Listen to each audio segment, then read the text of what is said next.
Welcome to a public speaking masterclass on practice sessions, how to practice your public speaking at home. My name is Ibrahim Mustapha. Today, let's talk about how you can use tongue twisters to practice your public speaking.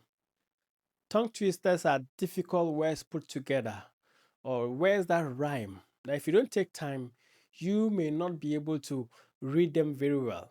And we have Mr. Piker or Mr. Peter has a peck of pickled peppers. It's a tongue twister.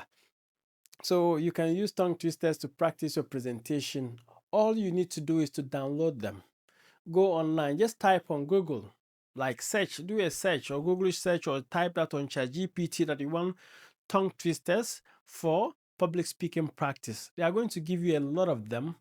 You pick them, you record them, and you start to use them for your practice sessions. Start to mention some of the words and read them fast. Sometimes you read them fast, you read them slow until you get better. So using tongue twisters will help elevate your public speaking a lot.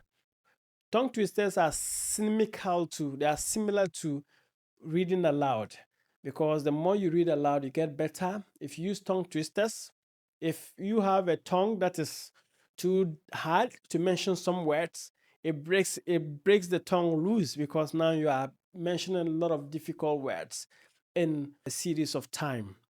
So tongue twisters will help you practice, practice and get better and better. Sometimes too it's funny because if you cannot mention some tongue twisters, the words are technical. So you may laugh at yourself, but it's okay. But then I want to hear you read some tongue twisters. If you are using them to practice, tag them.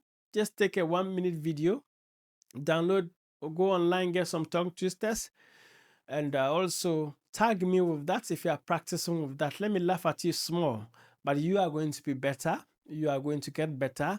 See you in yet another session of the public speaking masterclass on practice. This is practice session, how to practice at home.